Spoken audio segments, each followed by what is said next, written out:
안녕하세요. 책 리뷰하는 밤리입니다. 오늘은 읽지 않는 사람들에게 제5화 책을 어떻게 선택하고 읽어야 할까를 소개하려고 합니다. 브런치 스토리에 연재되는 글이며 자기 개발 분야의 글입니다. 오디오북처럼 들어도 좋습니다. 그럼 제5화 시작하겠습니다. 우리는 책에 관심을 갖는 것이 굉장히 어렵다. 정규 교육 과정을 거치면서 책은 억지로 읽어야 하는 수단으로 받아들여졌기 때문이다. 더구나 자기 개발서는 인식 자체가 공부하는 것과 비슷하게 느껴져서 많이 꺼려한다.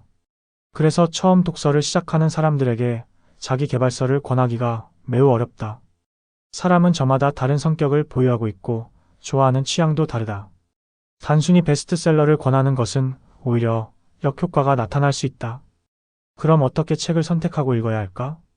나는 에세이, 경제인문, 자기개발 등을 읽으면서 2달이 지나서야 계속 읽고 싶은 분야를 찾을 수 있었다.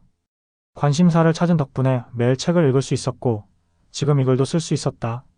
만약 과거의 나처럼 아무것도 관심이 없고 게임만 하는 사람이라면 소설을 먼저 읽어보라고 권하고 싶다.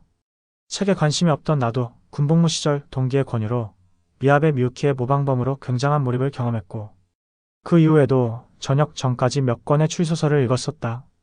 책 읽는 습관을 계속 유지했었더라면 좋았을 테지만 현재에 안주하는 삶을 선택한 나는 더 이상 읽지 않았다.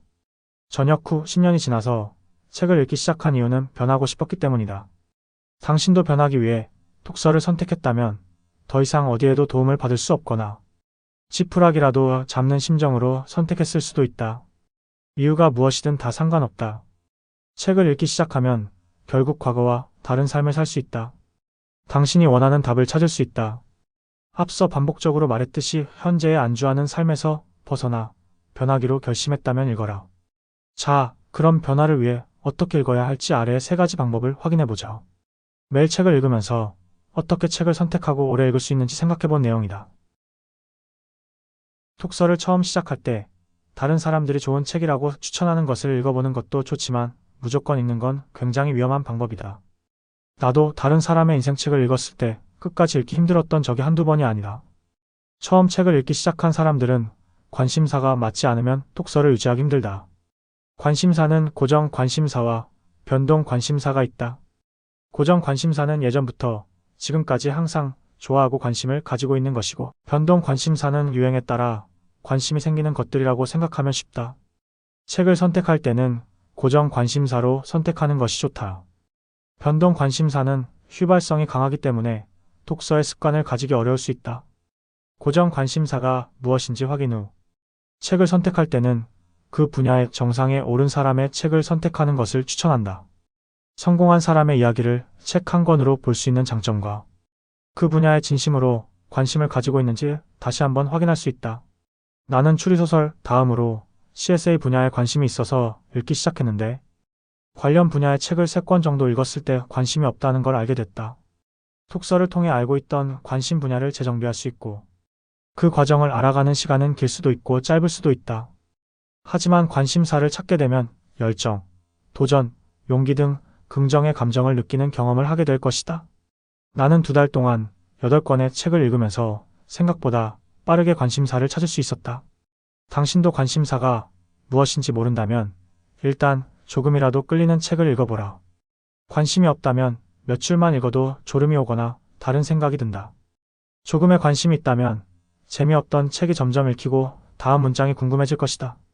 빠져들거나 빠져나오는 경험을 해보라.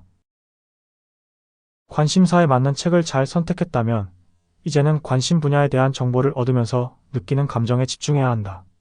열정, 기쁨, 슬픔, 분노, 실망, 지루함, 재미 등 여러 감정을 느끼게 되는데 이 감정들은 당신의 관심 분야에 대한 심화 과정이라고 생각하면 된다. 내가 책을 읽으면서 쉽게 느낄 수 있던 감정은 놀라움과 비판이었다.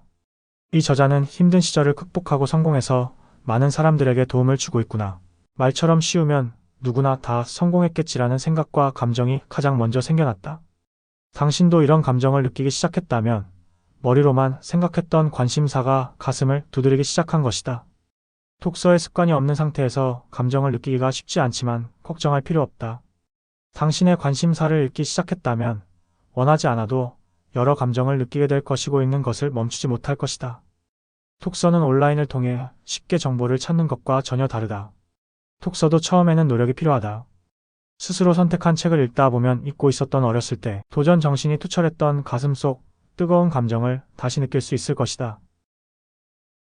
마지막으로 연결이다. 관심사를 알고 감정을 느꼈다면 이제 당신의 경험을 연결시킬 차례다. 자기계발서의 장점 중 하나는 저자의 경험을 읽으면 나의 경험과 자동으로 비교된다는 것이다. 독자는 저자가 느꼈던 희열, 슬픔, 환희, 고독, 정의로움, 수치감 등 여러 감정을 통해 자신의 경험을 재해석할 수 있게 된다. 과거에 경험했던 모든 것을 파헤쳐야 된다는 말이 아니다. 말할 수 없는 것들이 저자들에게도 분명히 존재할 것이다. 우리도 존재한다.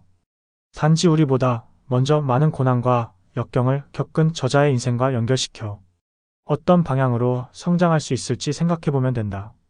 경험을 연결시키는 과정에서 저자들의 성공 과정을 보고 두려움이 커져서 성공할 수 있을지 의심이 들 것이다. 이것이 자기계발서가 주는 정말 좋은 경험이다.